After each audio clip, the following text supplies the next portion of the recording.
So, greetings once again. I'm sorry for the interruption. For those of you who signed on at the proper time, we had an internet instability. So, hopefully, now it will work.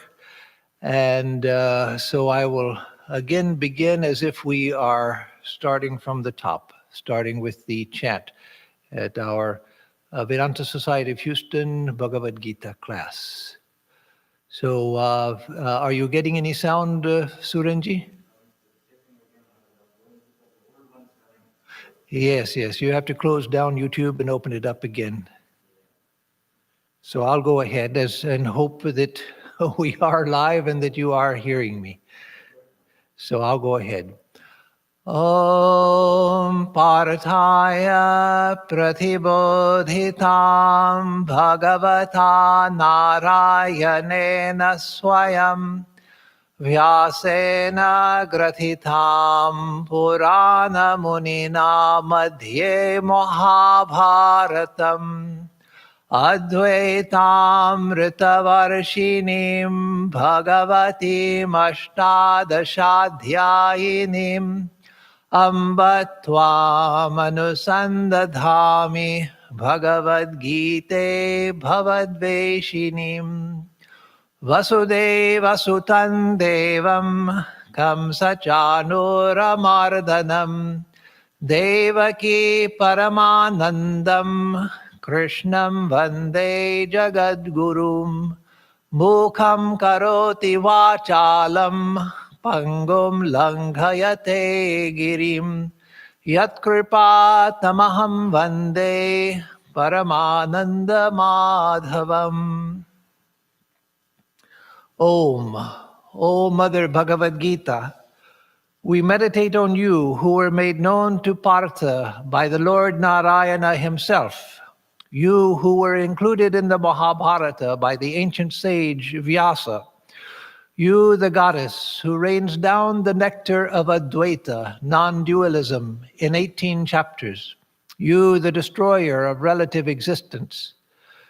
We worship Krishna, world teacher, son of Vasudeva, and the delight of his mother Devaki, slayer of the demons Kamsa and Chanura. We adore that supremely blissful Madhava, Krishna, by whose grace the mute are made eloquent, and the lame are enabled to cross over mountains. Om Shanti Shanti Shanti Harihi Om Tat Sat. Om Peace, peace, peace be unto us all.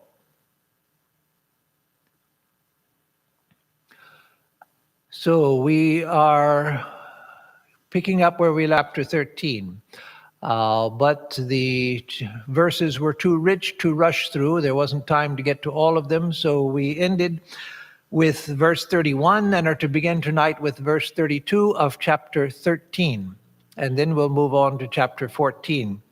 So chapter 13 again is the chapter on the Kshatrajna, the distinction between the knower and the field which is known, that is, between the seer and the seen. In other Sanskrit terms, and in a famous text, the Drishya Viveka, discrimination between the seer and the seen. So that is all delineated in this chapter 13, a very important chapter, telling about the distinction between the self and the not self, between consciousness and unconsciousness, between the subject and the object, between the experiencer and that which is experienced, between consciousness and nature. So remember, as I've said in other classes on this chapter, that in Vedanta, nature is comprehensive. It's not nature as we think of it in the modern West, where nature means everything except for human beings and what they do and make. What is natural is that which is not modified by human beings. But we are as much a part of nature as anything is, and even our artificial products are part of nature as well. So nature in the Vedantic view is comprehensive. Anything which can be experienced anything that can be an object of experience is part of nature. And so that's what the field is, the field of my experience. That's all of this. What I can see through a microscope, what I can see through a telescope, what I see, what I hear, what I smell, what I taste, what I touch, and everything internal, everything that I think, all of my emotions, because my thoughts and my emotions are objects of my perception. I'm aware of my thoughts. I'm aware of my emotions, and so they are objects of my awareness. So they too are part of nature. The only thing in Vedanta which is not a part of nature is the self.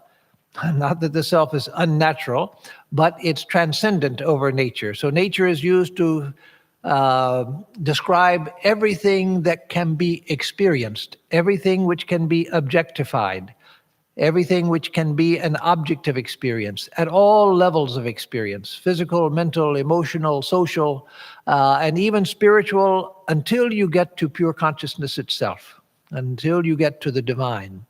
That alone is outside of nature, and that which is the Lord of nature, the pure consciousness, the seer. And so this chapter is on the distinction between that, between consciousness and everything else.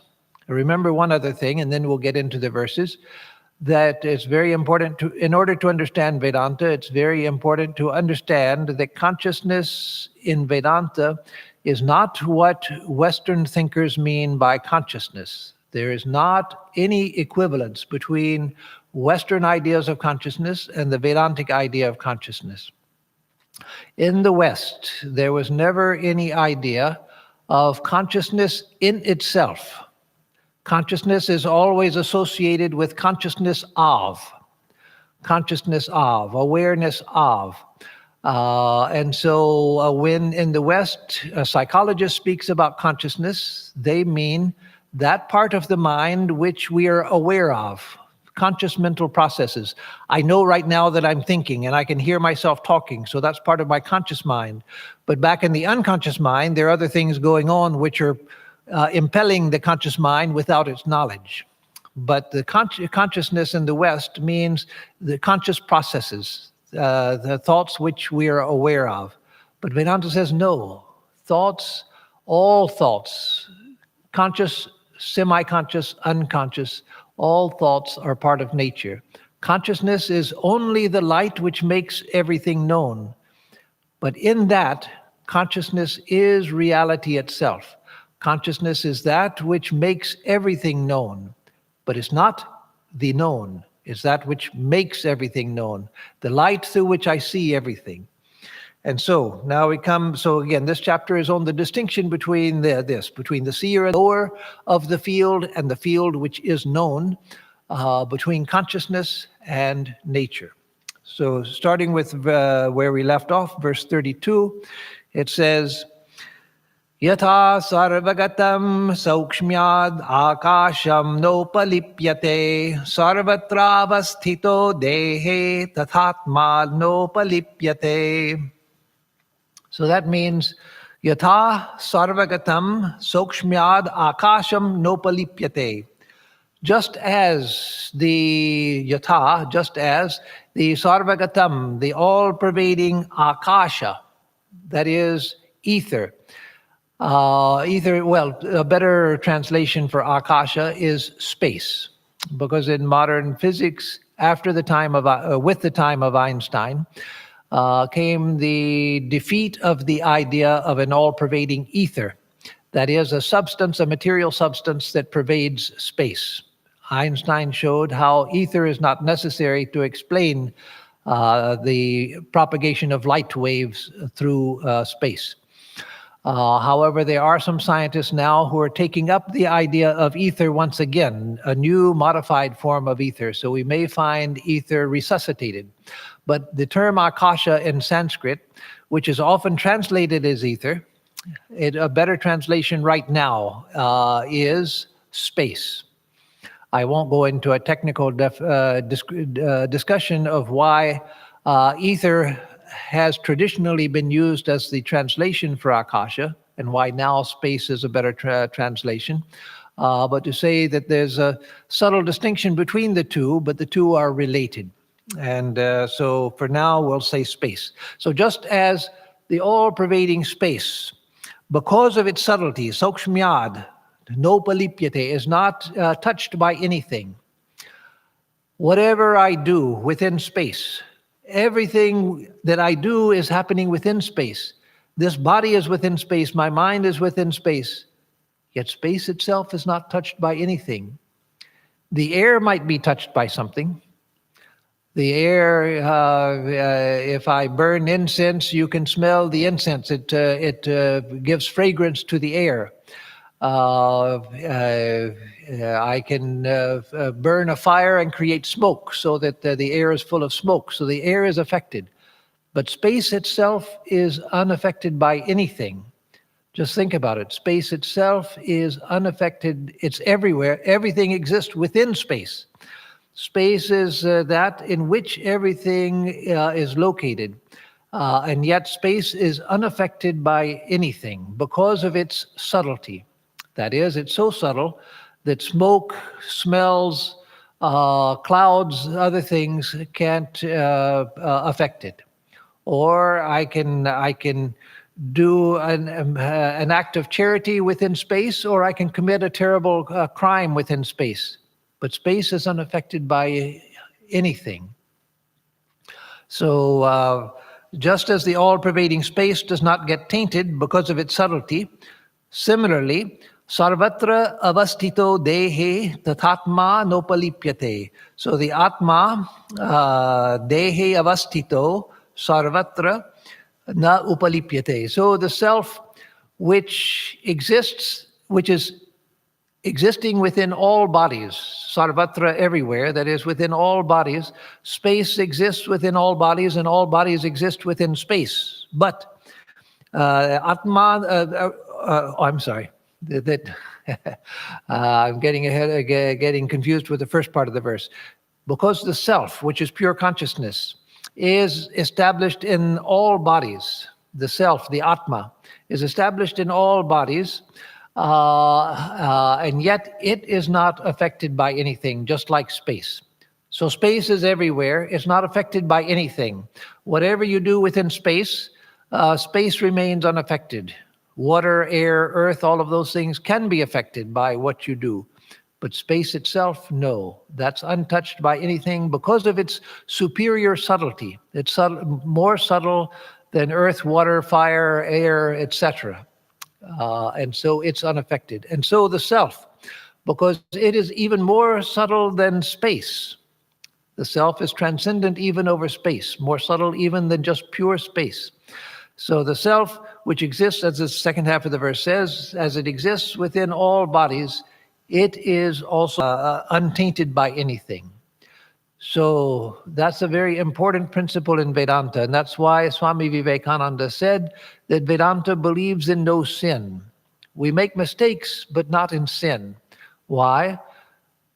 Especially those of you who know some Indian languages, you know that in Sanskrit and other Indian languages, there is a word for sin, papa.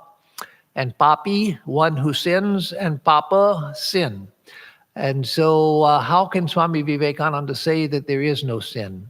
It's because the idea of papa, what's translated as sin, and sin in the Western world are quite distinct, quite different.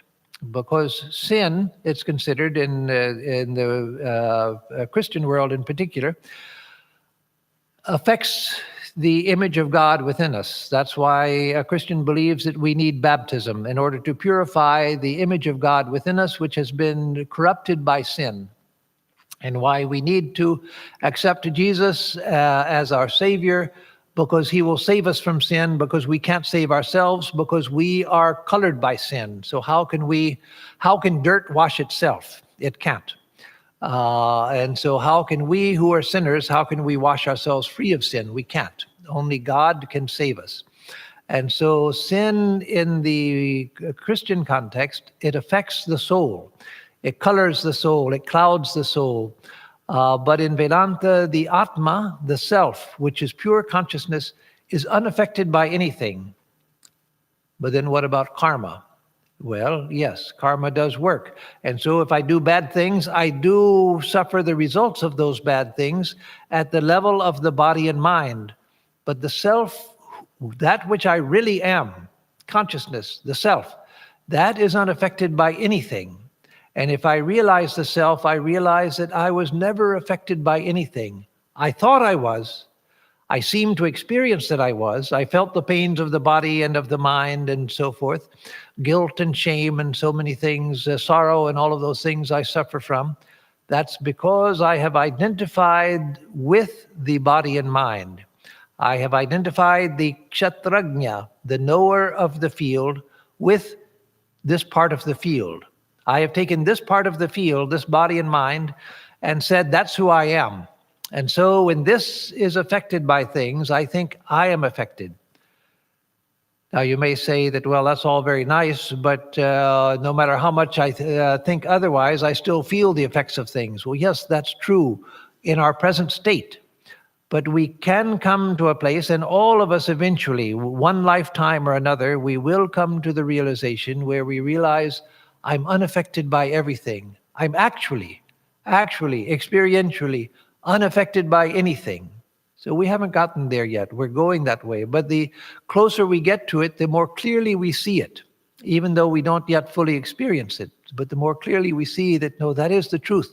And I want to get there because I still feel affected by the things of the body and mind. So let me try to get to there where I'm beyond being affected by anything. Now, that might sound like a very lonely state, but no, it's not at all. Because there, when I realize consciousness, I realize that I am everything, separated from nothing, ever. I am the whole. Everything is within me. And so there's no separation, no possibility of loneliness.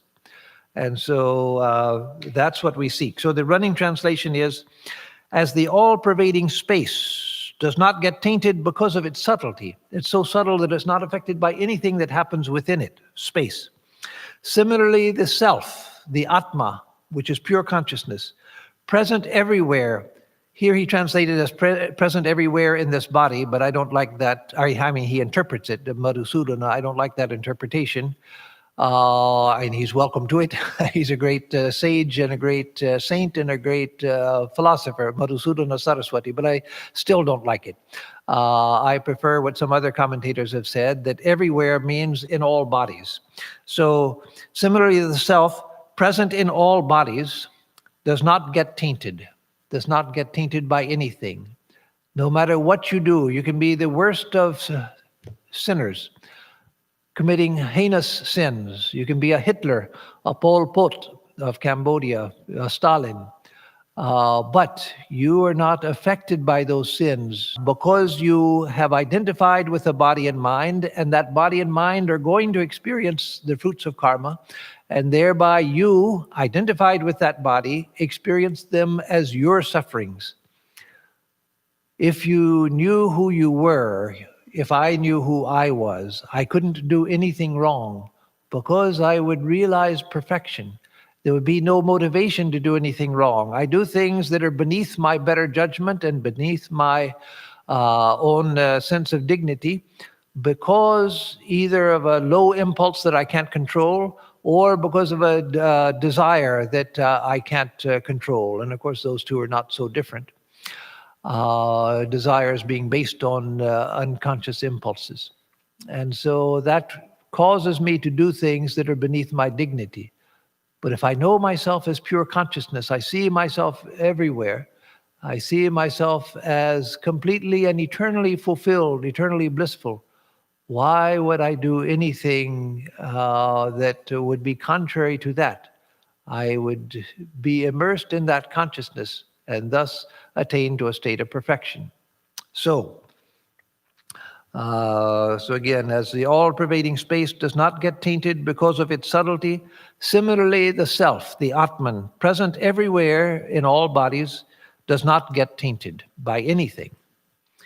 So 33 says, Yatha prakashayatyeka kritsnam lokamimam ravihi kshatram kshatri tatha kritsnam prakashayati bharata. So here it says, O Bharata, yatha prakashayati eka kritsnam lokam imam ravihi kritsnam lokam prakashayati. The eka ravi, so the one sun illuminates this whole world, just as the one sun illuminates this whole universe. That is the eka ravihi imam krishnam lokam prakashayati. So just as the one sun illuminates all of this whole world, kshatram kshatri tatha krishnam prakashayati bharata. So, O Bharata, the kshatri, the knower, illuminates all of this field. So who illuminates all of this? Not the sun, not the electric lights. Consciousness. It is consciousness which says, O light, you exist. O sun, you exist. But for consciousness, there is no sun, there is no light, there is no anything. That goes quite outside of our common sense experience. But that should become our common sense experience. Common sense means nothing but that which seems reasonable to us in a particular state. And so in this level of experience, this transactional level of experience, duality between subject and object and many different people and many different things and actions and so forth, it seems quite logical to think that I, who am conscious, and you who are listening, who are conscious, that yes, we're little beings with some limited consciousness, but the world is objective and the world exists on its own terms just as we perceive it. And we are just walking around in the midst of this world with our little consciousness making us aware of things, but the things are actually there, even when there's no consciousness present. No. There's nothing outside of consciousness. Where there is no consciousness, there is no existence, because consciousness and existence are the same thing.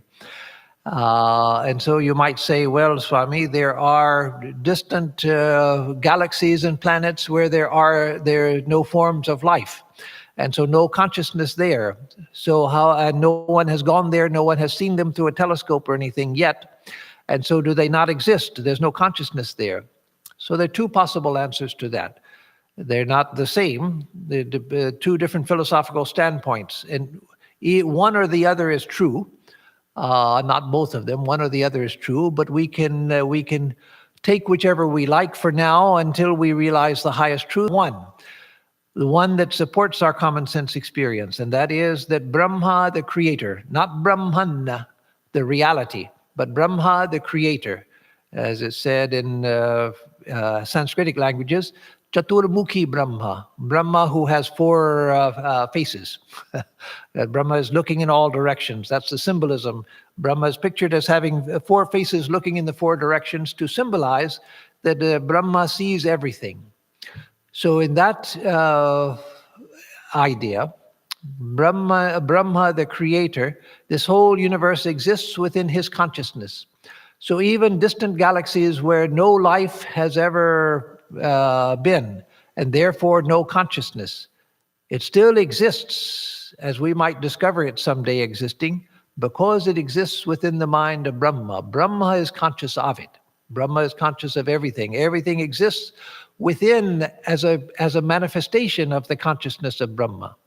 And so in that is an idea which is the most popular idea in Vedanta because it supports our common sense. The other idea is more difficult to grasp because it's quite contrary to common sense.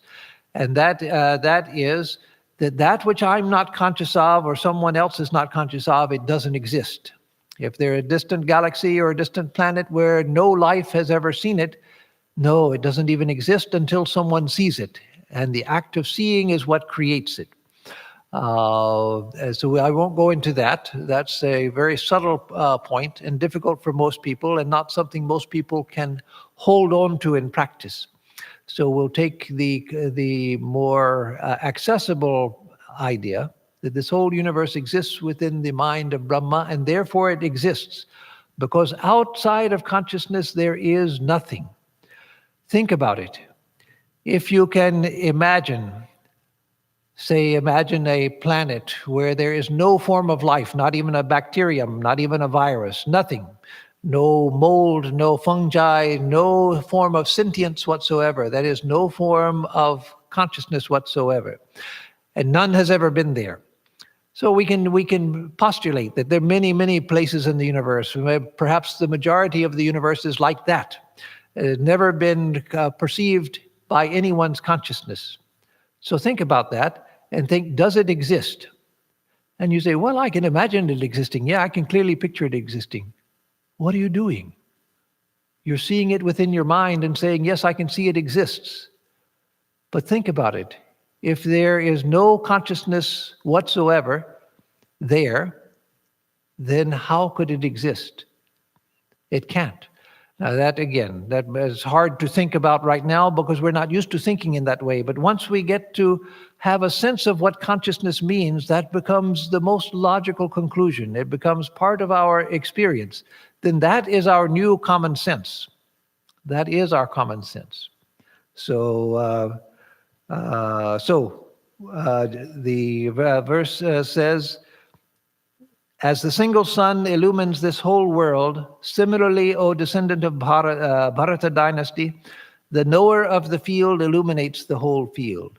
So just as the sun illuminates everything here, makes everything visible with the eye, but it's the knower of the field, the kshatrajna, the consciousness, which illuminates everything here. It illuminates even the sun. It's because of consciousness that the sun exists. It's because of consciousness that sunlight illuminates everything. As Swami Vivekananda says, I open my eyes and say, oh sun, you exist because I see you. You exist because you exist within my consciousness. And so everything here exists because it's illuminated by consciousness. Think about a dream when you're dreaming. In a dream, you're seeing this whole world that the mind has created, and you're meeting people, you're coming and meeting somebody, and the person says, well, let me take you home and introduce you to my grandmother. She's very interesting. And so you go and meet his grandmother and everything. Outside of that bubble of experience in your dream, where everything seems quite, within the dream world, it's all consistent. It all seems quite rational and quite reasonable and quite believable. You go to this person's house and see his grandmother. Where was his grandmother before you went to the house to meet her? All you're seeing is this bubble of experience, and it all seems to be quite rational. But outside of that bubble, there's nothing. There's no dream world outside of that. And so it was going to the grandmother's house and seeing her that created her. And so now in our waking consciousness, it's like that, but not quite like that. Because now if I go to meet someone's grandmother, well, she's conscious also, just as I am. And so her world of experience exists within her consciousness as my world of experience exists within mine. And so it's not that the grandmother didn't exist until I went to see her at this level, but in the dream state, that's what happened. And so our waking experience is not that different. There is a distinction, but not a vast distinction. And so that which is not within anyone's consciousness does not exist, because existence and consciousness are the same thing. They're not two different things. So a very important Vedantic point. So then we go to verse 34, which is the last of this chapter. Kshetra kshetrajnayoreka evam antaram jnana chakshusha bhuta prakriti mokshang cha ye vidur yanti te param. So this says that kshetrajna yor eva antaram jnana chakshusha,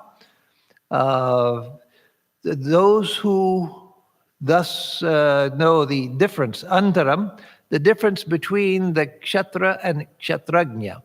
Those who know with the Jnana Chakshusha, those who know by their eye of wisdom, by their eye and the field which is known, Bhuta Prakriti Moksham Cha Ye Vidur Yanti Te Param, and who have become free from the matrix of being, that is, of beings, that is Maya or Prakriti. Those who are free from Maya, or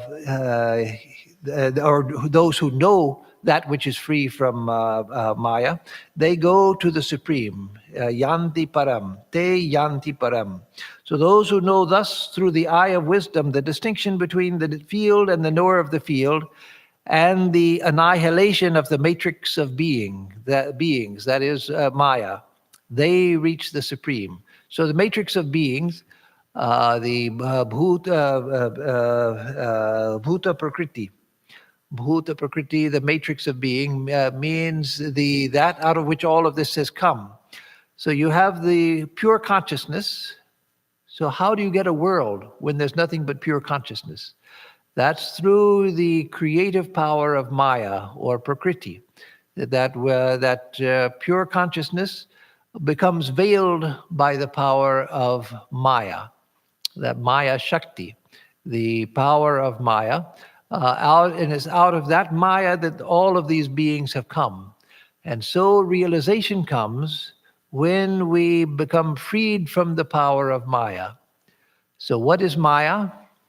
Maya is basically a mistake, So that again is something which is both contrary to common sense, and it's contrary to the sense of well-being of most people. To think that this whole world is a mistake. In all of my aspirations, all the things I want to do, the things that I'm interested in, all the things that I love, the people I love, the places I love to go, the things I love to see, all of that is based on a mistake. Then what's the use? Well, that's the conclusion of the Vedanta, or the realization of the Vedanta. It's not a philosophical conclusion. It's an experiential conclusion that we have, because of a mistake within our perception or a forgetfulness, we have forgotten who we are. And so we see a universe of diverse beings competing with each other, rising and falling, being born and dying, laughing and crying, and all of that, only because of a mistake, because somehow we have forgotten that which we are. The person of knowledge, whether following the path of devotion or the path of knowledge, the person of realization sees this whole universe as a manifestation of the one consciousness. They see, and then they can say, as the Katha Upanishad says, as Yama says in the Katha Upanishad, Neha nanasti kinchana, na iha nanasti kinchana. Here there is no diversity whatsoever. How can they say that? Are they crazy? The Upanishadic rishis, are they crazy? Here there's nothing but diversity. Everywhere you look, you can analyze anything into an infinite number of aspects. There's nothing but diversity.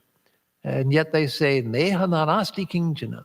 Here there is no diversity whatsoever. Because then we've realized the one consciousness. And even if we then see this universe again, or when we see this universe again, we see that it is that one consciousness. Then we know that. And even if we see this, we see that this is just sort of a film floating within that one consciousness. It's just that consciousness taking on appearances, but they're just appearances, not reality. The consciousness is the reality. So, as the single sun illuminates, those who know thus through the eye of wisdom, that is the eye of understanding, which Sri Krishna has given us in this chapter, where we know the distinction between consciousness and the field of consciousness, the knower of the field and the field of experience. Those who know thus through the eye of wisdom the distinction between the field and the knower of the field, and the annihilation or the liberation from the matrix of beings, which is Maya, they reach the Supreme. So through the eye of wisdom, if we know experientially, not just intellectually, we start with an intellectual understanding, and that's why classes are important. Why classes are important, why we give so much attention to study, because it's through understanding that we grasp the idea, and then we hold on to that idea until perception comes, to the realization of the reality. But first we have to understand it before we can hold on to it. If you come to me and ask, oh, Swami, how am I to attain enlightenment? And I say, well, just be enlightened. That's not going to help. Unless I were a Ramakrishna, which I am not. A Ramakrishna, if he saw that you were fit, he could say, then be illumined, and you would be illumined. But that's why he's on the altar and I'm not. Because he could do that. Again, through the eye of knowledge, when we know the distinction between the seer and the seen, the knower of the field and the field of experience, and we have become freed from the matrix of beings, that is the matrix out of which all of this has come, which is Maya, the power of diversification, then we will reach the Supreme. Te param yanti. They attain to the Supreme. So that's the conclusion of this beautiful chapter. So let me chant the traditional ending of this chapter, if I can remember it. And then we'll just begin the next chapter. I'll introduce the next chapter. Time is almost up, but not enough to stop that early. So the colophon for this chapter is Om Tatsaditi Srimad Bhagavad Gita Su Upanishadsu Brahma Vidyayam Yoga Shastre Shri Krishna Arjuna Samvade Kshatrajna Yogo Nama Trayodashodhyayaha. So thus is the 13th chapter known as the Yoga of the knower of the field and the field. The Yoga of the knower of the field and the field, which is in the Bhagavad Gita, which is a part of the Mahabharata, which is part of the conversation between Sri Krishna and Sri Arjuna. And then it says in the Bhagavad Gita, which is an Upanishad. So technically, the Bhagavad Gita is not an Upanishad. So iti tatsaditi Srimad Bhagavad Gita Su Upanishad Su. So in the Bhagavad Gita, which is an Upanishad, Gita Su Upanishad Su, Brahma Vidyayam, which is the knowledge of Brahman, Brahma Vidyayam, Yoga Shastre, which is a scripture of yoga, etc. So it's called an Upanishad because, though it's not technically part of the Vedas, which would be necessary for it to be an Upanishad, it contains the collection of the most beautiful teachings. All of the beautiful teachings and principles of the Upanishads are contained within the Gita, but in a form which is far more accessible than the Upanishads. The Upanishads are unparalleled. They're great and should be studied. But the Gita is so popular because it is highly accessible. You can study it all your life, and at the end of your life, you still won't understand it, all of it. You still see more and more layers of depth the further you go into it. But even a person who is just a beginner who reads the Gita will get something, understand something. And so it's highly accessible, and yet it takes us to the highest goal. So now I'll introduce chapter 14, which is a chapter on the three gunas. It's a chapter about the three gunas. And so here he says in this last verse that Bhuta Prakriti Moksham Cha, one who has attained liberation from the matrix of beings, from Prakriti. So this chapter deals with the nature of that Prakriti, the nature of that Maya. So Maya is said to be Trigunatmika, made of, composed of, essentially consisting in the three gunas. Three gunas. So the Sanskrit and English in that phrase are practically the same, just the H is missing from three. So Triguna and Thriguna. So the three gunas are Sattva, Rajas, and Tamas. And those are the constituents of nature, according to Vedanta philosophy and according to Sankhya. Everything within nature at all levels, from the highest to the lowest, from everything that is outside of consciousness, that is, everything that's part of the field of experience, is made of the three gunas, the interplay of the three gunas. It's similar, not the same, but similar to the Chinese analysis of this universe into two forces, yin and yang. Yin and yang are the two forces which in Chinese thought govern everything at all levels of experience. Everything can be seen as the interplay between yin and yang. In India, they said that there were three principles, not two principles, three principles. So within itself, the yin-yang system is very profound. There are many things we can understand about nature from that standpoint. But the Indian way is distinct, and so it has to be understood on its own terms. And to me, it's much richer, this idea of a triad rather than a duality. So the three gunas, again, are the constituents of everything, and they govern everything, that which is the material, that which is mental, that which is emotional, that which is intellectual, everything, and even our spiritual attitudes. Everything is governed by the three gunas outside of consciousness.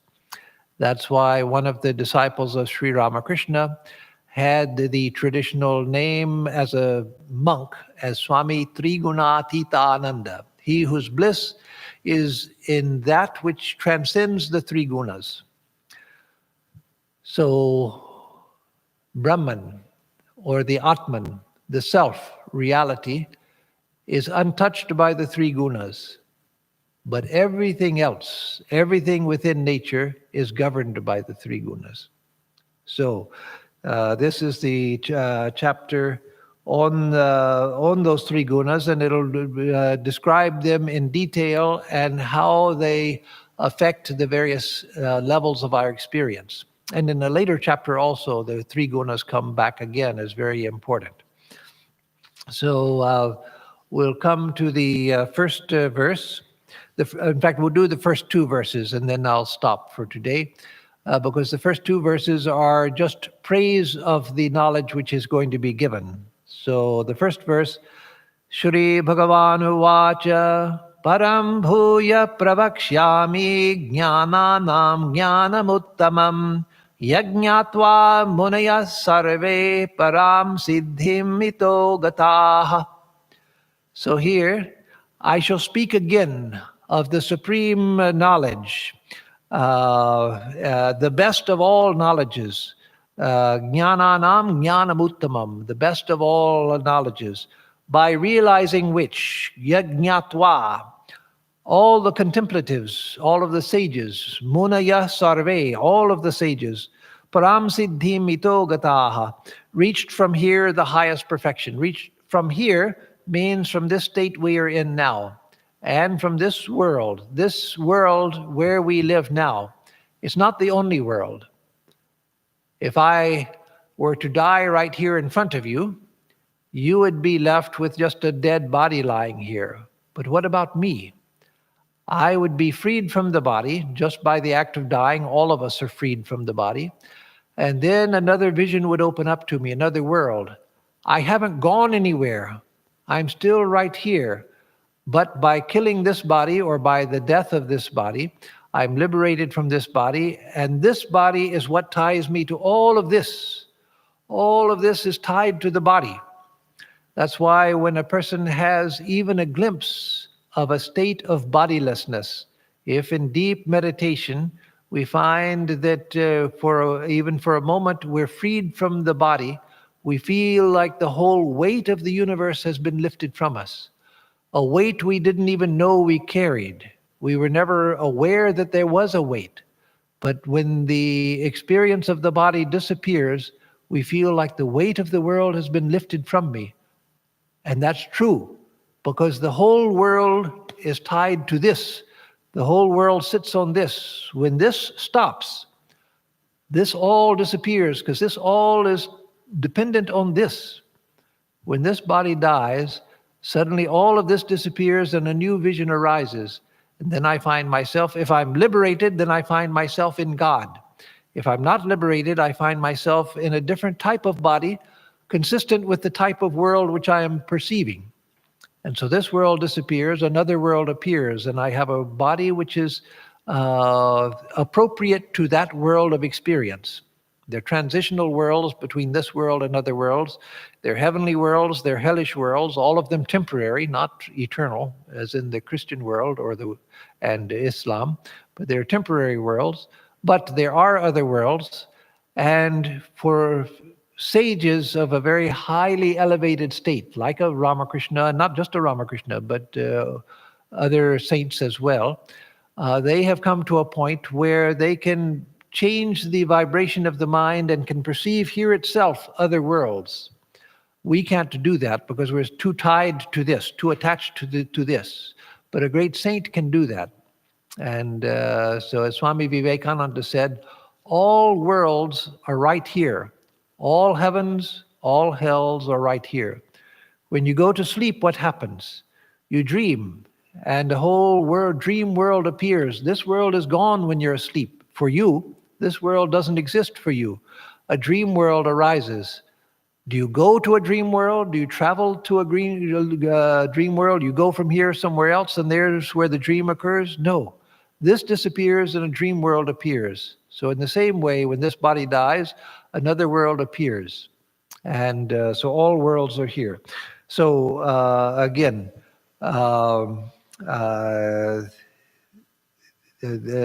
coming back to the verse, I shall speak again of the supreme knowledge. Coming back to the verse, I shall speak again of that supreme knowledge, the best of all knowledges, by realizing which all the contemplatives, the Munis, reached from. And that was where I got onto the tangent. This world is where we can realize the highest truth. After death, we go to other worlds which are temporary. But we have to, if we haven't attained to liberation, we have to come back to this world because this is where we make spiritual progress. This is where we make and undo karma. Other worlds are temporary. Of course, this world is temporary too, but we keep coming back to this world in order to make our way towards realization. So from here, itaha, from here, gata, gone from here to perfection. So I shall speak again of the supreme knowledge, the best of all knowledges, by realizing which the contemplatives reached from here the highest perfection. And then the second verse, idam jnanam upashritya mama sadharmyam agataha sargepi nopajayante pralaye navyatanti cha. So idam jnanam upashritya, so having taken recourse to this knowledge which I have been that I'm teaching you now, the knowledge which is going to come in this chapter about the three gunas, having taken recourse to this knowledge, mama sadharmyam agataha, and having become identified with me. Sadharmyam means sadharma, sadharmyam, of the same nature as me. So it means united with me. So one who has taken resort to this knowledge which I am giving you now, O Arjuna, and who has become identified with me, sargepi nopajayante, even at a new creation, he's not born again. So there's no more future birth. Even when this creation goes into dissolution and another creation comes, you don't come back. You have attained to liberation. You're free, eternally existent, eternally infinite, eternally blissful, eternally full of all wisdom, all blessed qualities, completely fulfilled. So there's no need to come back, even when there's a new creation. Pralayena vyatanti cha, and at the time of dissolution of this universe, when everything goes back to the seed state of the universe, At the end of a vastly long cycle of creation, you don't suffer for the destruction of everything. So neither do you come back again when creation restarts, because you have attained to eternal state which can't be lost. Nor do you experience destruction when this universe goes away. So you have attained to that which is untouched by anything which happens within this universe. So with that, we will stop for today. Next time we will take up verse 3. And if there are any questions, I will take those. First, I'll give announcements. And in the meantime, if there are any questions, Suren ji can bring them to me. So yes, you can come in. So for announcements, on Thursday, we'll have the Gospel of Sri Ramakrishna class as usual at 11 o'clock in the morning, live streamed, concepts of Vedanta. In that series, the first talk I gave was on Dharma, D-H-A-R-M-A, Dharma.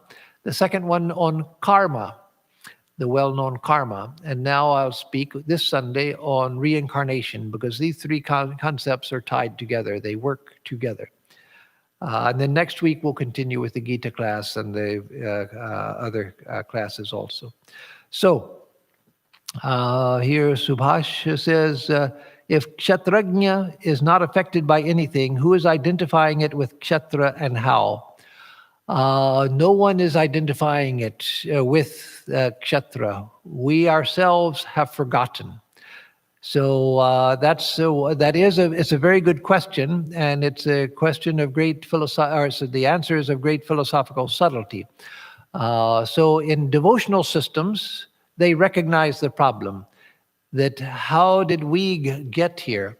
There must be, then there must be some way that I got into this situation. So if God is the creator of the universe, and God is the sovereign Lord of the universe, then it must be God who has connected me to a particular body and mind, and God who has connected me as the conscious self with the world of experience. But from the standpoint of non-dual Vedanta, Advaita Vedanta, there is no, it's not, they believe, non-dual Vedanta also accepts the idea of God, but it doesn't accept the idea that God is the agent who put me within Maya. No, I am Brahman itself. I'm reality itself, but somehow I have forgotten it. How did I forget it? There's no answer and no possible answer to that. It's like the famous paradox in quantum physics, quantum mechanics, that whether you can't know the position and the momentum of a subatomic particle at the same time. If you know one, you don't know the other. And so it's the quantum mechanics, whether they're right or wrong, is not the argument now, but they say that it's not that we don't know enough. That was the argument between quantum mechanics and Einstein. It's not that we don't know enough to know, it's not that we, if we knew more, if we were wiser, we would know both the momentum and the trajectory and the position of a particle at the same time. No, it's not that. That the two are not knowable in the very nature of things. Knowing one is contrary to knowing the other. And so in the same way in Vedanta, it's said that we cannot know how we came into Maya. Why? Because it's philosophically a contradiction. We as Brahman are outside of causation. And so we're asking, how did we get bound by Maya? So you're asking, how did that which is outside of causation altogether, what was the cause which brought it into causation? So you're talking about that which is outside of causation altogether. It can't be answered. When did I become ignorant? When was my first incarnation? That can't be answered also, not because we don't know enough, but in the nature of things, it can't be known. Because if we keep going back, we find there was a cause before that, a cause before that. And philosophically, the question, when did I enter into Maya, is asking, so when and how, there's no answer for that from the standpoint of Vedanta. But the important thing for us is that it's a fact that it happened. It's a fact that we have somehow forgotten. But forgetting the truth means that we're suffering from a mistake. And so our present condition is the result of forgetfulness or mistaken knowledge. So is it the ego? No, the ego is a product of that. And then Ravi Pranam Maharaj, are being and consciousness the same? Yes, they are absolutely the same. Being is nothing but consciousness, and consciousness is nothing but them.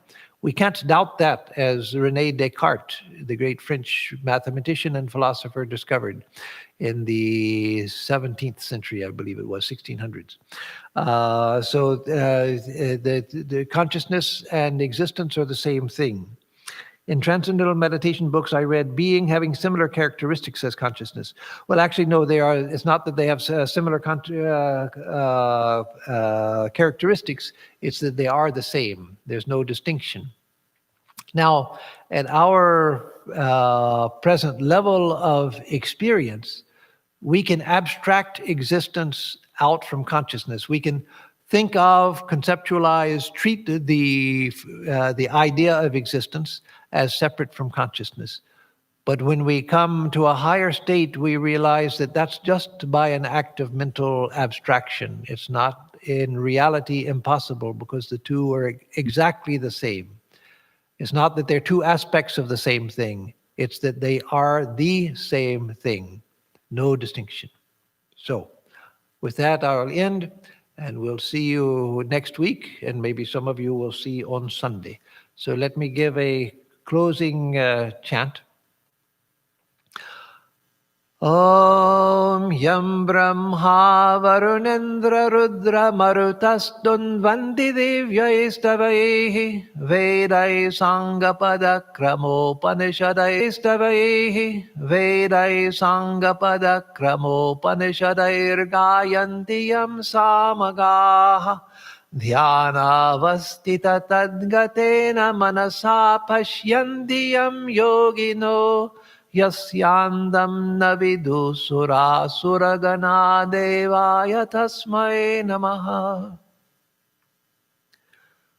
Om, we bow to that Supreme Being whom Brahma and other gods praise with divine hymns, whose glories the singers of the Sama hymns sing through the Vedas and Upanishads, whom the yogis see with their minds absorbed in that through meditation, and whose beginning and ending neither the gods nor the asuras know.